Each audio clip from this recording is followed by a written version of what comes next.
Right. Hi there. In the last video, I talked about how I apply Feldenkrais method to my life and to help myself and to help others. And specifically, I talked about kinesthetic awareness and how I teach myself and I teach my clients and this skill of just improving kinesthetic awareness and how you can use the kinesthetic awareness to improve your quality of the movements, and so that when you're exercising and doing the sports or doing any daily activities, and so you know how to pay attention to your own body, and you can accurately sense your own movements in the body, and which will help you and prevent unnecessary injuries and overuse injuries.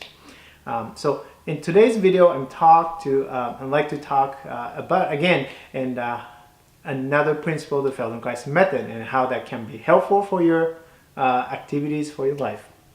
And so one of the principles that I'd like to talk today is the distribution of the effort, or even or proportional distribution of effort. And so this is specifically related to how you move and how you can improve the quality of the movements. So I'll show you just one example. I'll do the demo and to just highlight and what I mean by even distribution of the movement. And so this is a rather simple exercise, and so I'm going to back up here. Okay, I'm sitting on a chair, right? And you can just sit on the chair, and any chair that has a nice flat surface, firm surface, and without armrest, that would be easier to move. So I'm sitting, and then I'm going to do rounding the spine and then arching the spine. So I'm rolling the pelvis back and rolling the pelvis forward. Okay, so when you do that, and I'd like you to take your time and observe and how you can sense the movement in your hips, the spine, and what part of the spine is moving mostly for you, going forward directions. Where do you move from? Can you feel the movement mostly in your low back, or do you feel any movement in your thoracic spine? How about your neck? Do you use your neck a lot to move forward? And how about moving backwards? When you roll the pelvis back and around in your spine, where do you move from most? Do you round your spine mostly from the upper back? How about your low back? Does your low back round just as well as the upper back? And so by paying attention to that, which may be difficult, so it might be helpful to just do it and next to the mirror so you can see how you're moving it, because you think that you are moving and really well and distributing the effort and movement so nicely, yet when you watch yourself in the mirror, then maybe not. Okay, so I'm going to just to show you an example. Okay, so pretty common way the people do move, and going to do the arching movement, and then most of the movement is happening in the low back, and then you can see not too much movement in my upper back, right? So my upper back staying somewhat more rounded, but my lower back, as you can see, it's arching.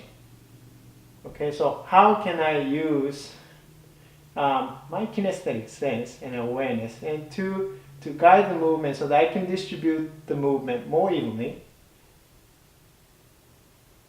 Here, can you see how I changed the movement?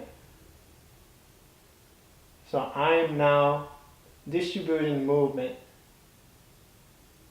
more evenly throughout the entire spine, so that I'm using my thoracic spine as well to arch, and to going backwards too, rounding my spine, rolling my pelvis back. I'm distributing effort, so I'm not doing too much in one part of the body.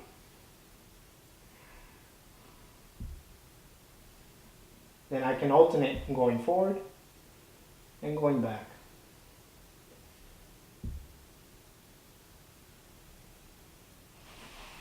Okay, so that's just an example and just one simple exercise, and that you can practice and how you can distribute your movement effort throughout your entire body more evenly and more proportionally.